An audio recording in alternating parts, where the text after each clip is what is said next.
September 13th, 2016, 1:37 in the morning, Ashland, Ohio.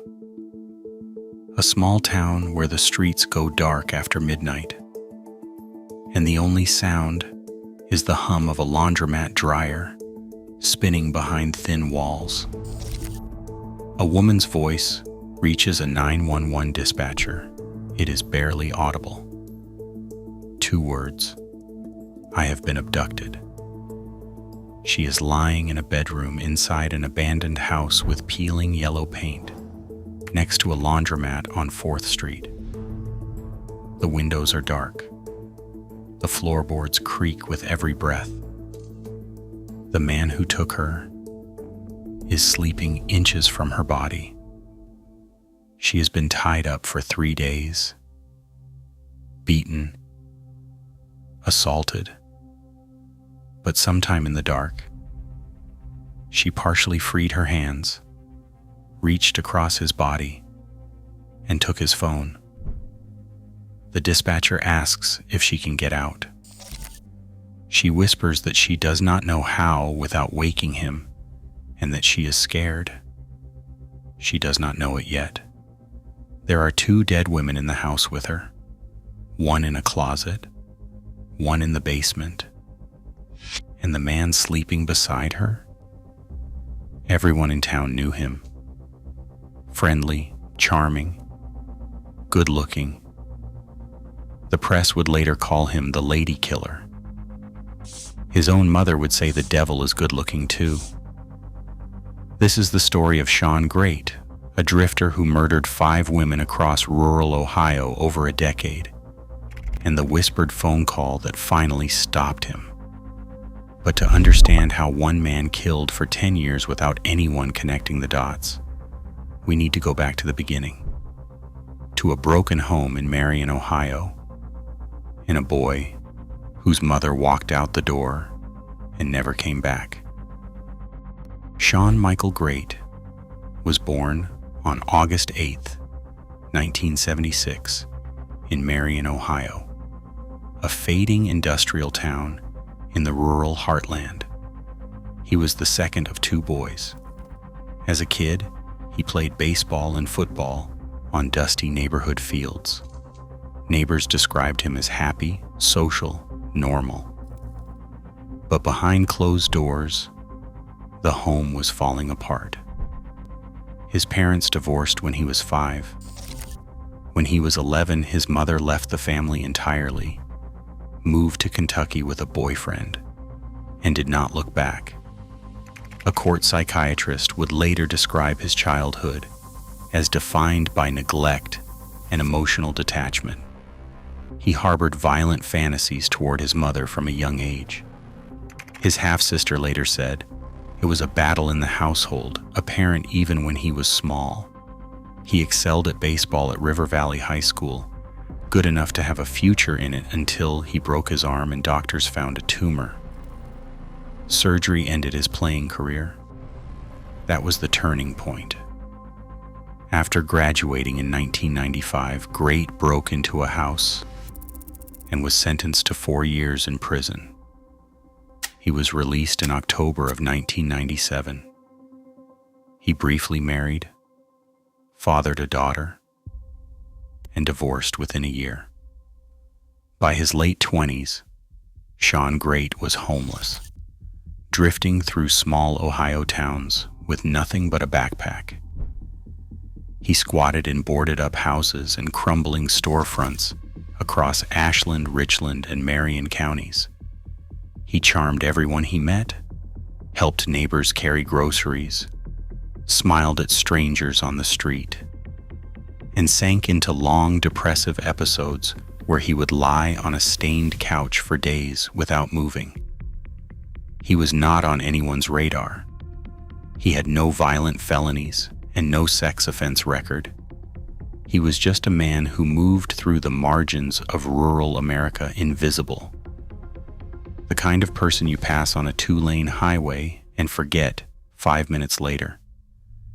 That invisibility is exactly what made him deadly. In small-town Ohio, where 3 county lines sit close together, A drifter can kill in one jurisdiction and disappear into another without anyone connecting a thing. In May of 2006, a 23-year-old woman named Dana Nicole Lowry was traveling through Marion, Ohio. She was from Minden, Louisiana, a young mother with 2 daughters ages 1 and 5. She made her living selling magazines door to door, walking up driveways and knocking on screen doors in small towns across the country. She sold magazines to Grate's mother, but the magazines were never delivered. Grate was furious. When he spotted Lowry walking in Marion, he lured her into his car, telling her he wanted to buy more magazines. He drove her to his house, took her to the basement, and strangled her. When she regained consciousness, he stabbed her in the neck. He wrapped her body in a sheet, drove down a dark, rural road north of Marion County, and dumped her in an empty field along Victory Road. It was the kind of place where farmland stretches flat to the horizon, and nobody drives past after dark. He later returned and set the body on fire. Let that detail sit with you. A 23-year-old mother murdered because the magazines she sold to a stranger's mother never arrived. Her skeletal remains were found on March 10th, 2007. No identification, no match in any database. She became a Jane Doe. Back in Minden, Louisiana, her 2 young daughters waited for phone calls that never came. Their father assumed she had simply moved on with her life. For 13 years, nobody knew her name. After Lowry, something in Grate went quiet, or at least nothing was confirmed. He drifted from town to town, abandoned house to abandoned house, sleeping on bare mattresses in rooms with no electricity, walking along railroad tracks and county roads. The same pattern, charming on the surface, invisible underneath. Then, in February 2015, he killed again. Rebecca Lisi in Richland County. Grate murdered her inside a crumbling abandoned building after a dispute over $4 she allegedly stole from him. $4. That is less than the price of a coffee. Her body was found in March 2015. The cause of death was strangulation, but officials ruled it a drug overdose. It was never investigated as a homicide. Think about what that means.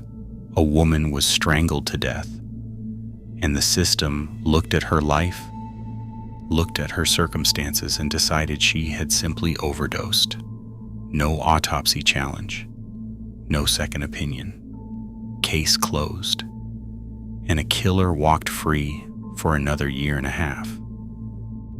By 2016, Grate's pace was accelerating. The gaps between kills were shrinking. In June, he killed Candace Cunningham, 29 years old. She had believed he was the perfect guy. They had an on and off relationship for 5 years. She trusted him. He kidnapped and tortured her over approximately 3 days before strangling her. In the interrogation room months later, he would describe her with a single word: a problem. He dragged her body behind the charred remains of a burned-down house in Richland County, half hidden in overgrown weeds. Nobody found her. On September 8th, 2016, Stacy Stanley, 43 years old, stood under the fluorescent lights of a BP gas station in Ashland. She called her sister. She had a flat tire. She needed help. That was the last anyone heard from her. Her family searched desperately. They drove through neighborhoods. They put up flyers. They called the Ashland Police Department again and again, begging them to investigate. The police told them she was probably just relapsing, probably off somewhere. She would come back when she was ready. 5 days later, her strangled body was found in a closet at 363 Covert Court. She had been dead while her family was still making phone calls. Elizabeth Griffith, 29, was killed between August 16th and September 13th, 2016. Friends described her as determined to do the right thing, a woman who found joy in the little things. Her body was found in the basement of that same abandoned house. From one murder in 2006 to 3 women killed within months in 2016, his hunger was growing and nobody was looking. And then, on September 13th, a woman who had known Grate for about 6 weeks decided to read her Bible next to him. He attacked. He tied her up. For 3 days, she endured.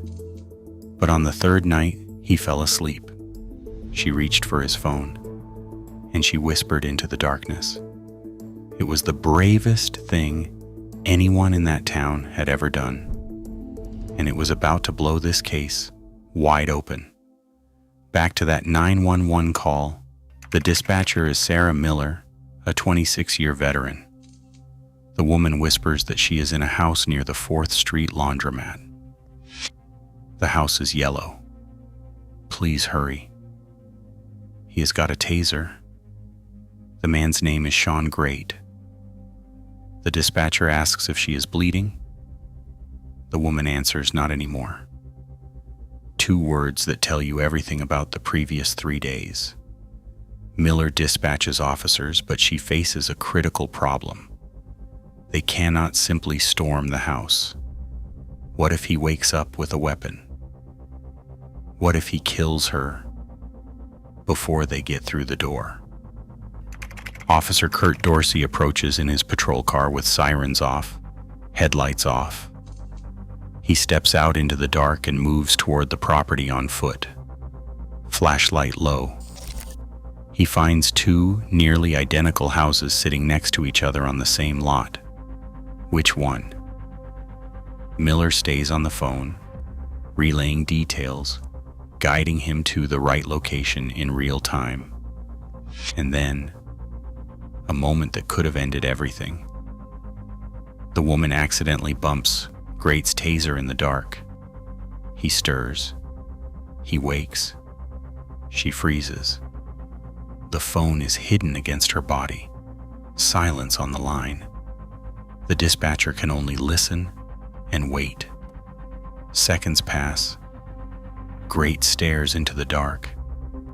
Then he lays back down. She whispers again. 19 minutes after arriving on scene, Officer Dorsey spots her hand pressed against a window. She has untied herself. Officers breach the house. Grate is arrested. Immediately, they discover the 2 dead women. Stacy Stanley in a closet. Elizabeth Griffith in the basement. The 911 call lasted roughly 20 minutes. 20 minutes of whispering inches from a serial killer. Sarah Miller later reflected, she did an amazing job freeing herself, getting the phone, calling for help. Who knows how many other women he would have killed? Enter Detective Kim Mager. She is summoned to Ashland Police Headquarters, one of the only female detectives on the force, a specialist in sex offenses. The survivor is interviewed first. She describes how Shawn Grate attacked her while she was reading her Bible. She told Mager that she had tried to push him away and get up. She said she was doing everything, trying to kick and punch, But everything she did, he did so much harder. Grate had removed the doorknob from the bedroom, making it impossible to leave without noise. Mager then walks into the interrogation room and sits down across the table from Grate, under harsh overhead light. Her first impression was that he looked physically fit. She did not recognize his name, and she told investigators they were unfamiliar with him. Within 2 hours, Grate confessed to the kidnapping and the sexual assault. But Mager sensed something deeper. She could see there was something unresolved. She knew there was more. She just did not know that it was murder. What followed was one of the most remarkable interrogations in modern criminal history. Over 33 hours spread across 8 days, Detective Mager returned to that room again and again. She did not use aggression. She did not use confrontation. She used empathy, a deliberate strategy to make Grate believe she understood him. Psychologists sometimes call this technique rapport-based interrogation. The idea is simple but difficult to execute. You make the subject feel seen. You make them feel heard. And then you wait for them to fill the silence with the truth. And it worked, but not the way Grate expected. He latched on to Mager, repeatedly demanding to speak to her, presumably convinced that he could exercise his power over her the same way he had overpowered his victims. He was wrong. Gradually, the confessions unfolded. First, the 2 women found in the house, then Candace Cunningham, then Rebecca Lisi, then a woman he killed in 2006, whose name he could only remember as starting with the letter D, maybe Dana, maybe Diana, and then came the phrase that would become the title of Mager's book, his own words spoken across that interrogation table, a hunger to kill.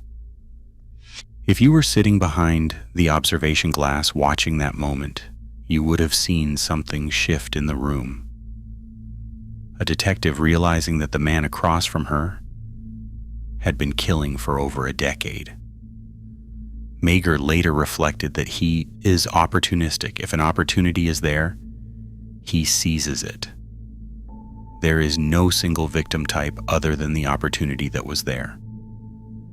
At one critical point during the interrogation, Mager stepped outside for a smoke break and discovered that her colleagues had left the observation room against protocol. She was alone in the building with a confessed serial killer. She walked back in and acted as if backup was just around the corner. A detail that emerged later makes that moment even more chilling. Grate later told a fellow inmate that during the interrogation he had been trying to find Mager's gun on her body. He thought it would be the ultimate way to kill her. She sat across from a man who was actively planning to murder her, and she outplayed him. He had confessed to 5 murders, but one victim still had no name. She had been a Jane Doe for over 13 years. A court psychiatrist described Grate as suffering from neglect and emotional detachment since childhood. The abandonment by his mother at age 11 created what investigators describe as a deeply predatory relationship with women. He did not form bonds, he formed targets. Every woman who showed him vulnerability became an opportunity. Forensic psychologists have a framework for this. It is called predatory violence, as opposed to reactive violence. Reactive violence is impulsive and emotional, like a bar fight that goes too far. Predatory violence is calculated, quiet. The predator selects, isolates, and controls. Grate was a textbook predatory killer. He chose women who existed in the margins, Women who were homeless, struggling with addiction, drifting through small towns. Women he believed no one would miss. And in several cases, he was right. From prison, Grate wrote letters to a Cleveland news station that revealed the full depth of his dehumanization. He wrote that they were already dead, that their bodies were flopping wherever they could flop, but their minds were already dead. He blamed what he called government assistance, claiming it took their minds. This is the psychology of a predator who does not see his victims as human beings. He reduced them to objects, and the system, in its own way, did the same. Rebecca Lisi's death was ruled a drug overdose. Without proper investigation, Stacy Stanley's family begged police to search for her and were told she was probably just relapsing. Detective Mager put it simply, these women could have been anyone. This could have been me. For 13 years, Grate's first victim was a nameless skeleton found in a field on Victory Road. She had no face, no fingerprints, no name, just a case number. He told investigators her name started with the letter D. Isotope testing pointed researchers toward the southern United States, narrowing the search to Mississippi, Louisiana, Alabama, Florida, and Georgia. But without a name, without a missing persons report that matched, the trail went cold. Then, in 2019, the DNA Doe Project used genetic genealogy, the same technology that caught the Golden State Killer, to trace a distant relative. That relative led investigators to two young women in Minden, Louisiana. Their DNA confirmed the identification. Dana Nicole Lowry, 23 years old, a mother who sold magazines to support her children, killed because a delivery never arrived. In October of 2020, her remains were finally returned home to Minden. Her daughters were 15 and 18. They had grown up without their mother. On May 7th, 2018, inside an Ashland County courtroom, a jury convicted Grate on 23 counts, including 2 counts of aggravated murder for Stacy Stanley and Elizabeth Griffith, plus kidnapping and rape of the surviving victim. The jury recommended death. The judge agreed. The trial was prosecuted by Ashland County Prosecutor Christopher Tunnell. At sentencing, Stacy Stanley's son, Corey, stood up, looked directly at Grate, and said, "I have been waiting a long time to see you, man. That was a great woman you killed." In 2019, Grate pleaded guilty to the murders of Candace Cunningham and Rebecca Lisi in Richland County. Life without parole. On September 11th, 2019, he pleaded guilty to the murder of Dana Lowry in Marion County. Life without parole plus 16 years. On December 10th, 2020, the Ohio Supreme Court upheld the death sentence. No reversible error found. He remains on death row at Chillicothe Correctional Institution, behind concrete walls and razor wire in southern Ohio. His execution was scheduled for March 19th, 2025, but has been delayed due to ongoing appeals. Ohio no longer uses lethal injection and currently has no legal method of execution. Detective Kim Mager retired from the Ashland Police Department. In 2024, she co-authored A Hunger to Kill with Lisa Pulitzer. She was motivated by a victim's family member who approached her in tears, upset that podcasts and media coverage were portraying the victim negatively, focusing on addiction history rather than who the woman actually was. The family member said, "Please, do something. Mager has never been formally debriefed on the case, not once. She has said, "I have never had a case where I got to sit down with someone to discuss what happened or how that was." Shawn Grate killed 5 women across 3 Ohio counties over 10 years. Not one of those murders triggered a serial killer investigation. Because no one connected the dots between counties. Because some deaths were not even ruled homicides. Because some victims were never reported missing at all. He did not hide in the shadows.